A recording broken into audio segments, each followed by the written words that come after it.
今天咱们不做复杂的，就炒一盘最常见的青菜。别看它普通，从切菜到下锅，每一步都有讲究。想让青菜碧绿爽脆，那就跟我一起解锁这道家常菜的满分攻略吧。这些青菜的发型有点飘逸，我来给它们整理一下。先是一刀从中间切开，分成翠绿的叶子和白嫩的球茎。严格来说，这不算球茎，姑且这么叫吧。切球茎有个小技巧，我一般会把它们切成4瓣，像花瓣一样展开，这样不仅方便入味儿，炒出来也能保持挺拔的形状，卖相更佳。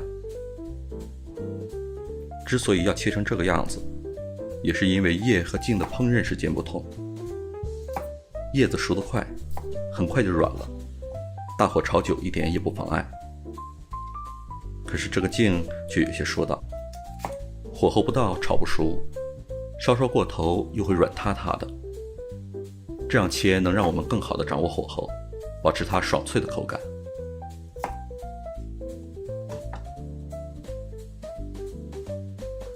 青菜切好，放入清水中浸泡5分钟。大规模种植的青菜可能有农药残留或泥土，泡一泡洗掉脏东西，还能让青菜更水灵，炒出来口感更好。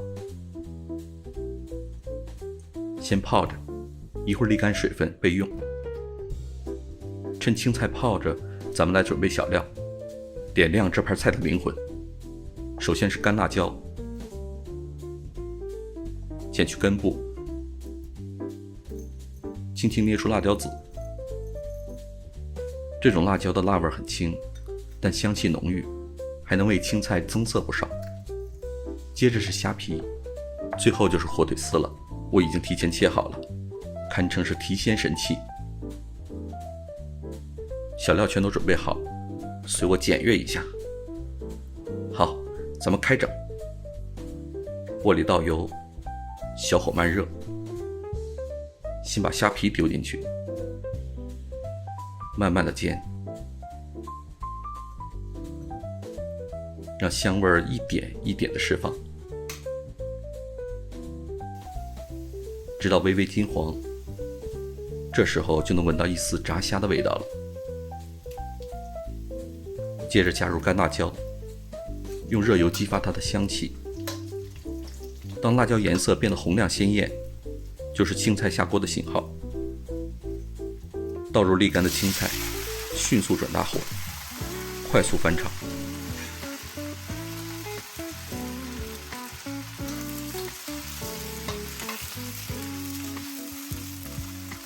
高温能迅速分解叶子里的草酸，所以不需要提前焯水。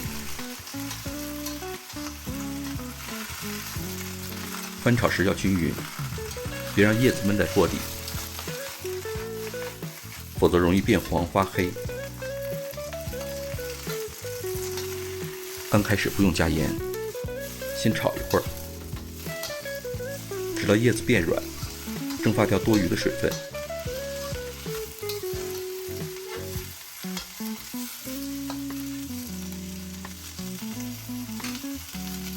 这时加入半勺盐，再加少量蚝油提鲜，然后继续翻炒，均匀入味。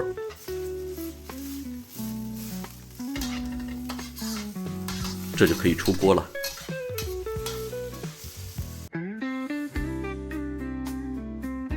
装盘后别忘了撒上火腿丝，加上这样一层装饰，是不是更有诱惑力了？这盘炒青菜颜色碧绿，清脆爽口，虾皮和火腿更添鲜香。诸位客官不妨也在家里试一试。还有，记得点赞和订阅我的频道哦。我们下期再会。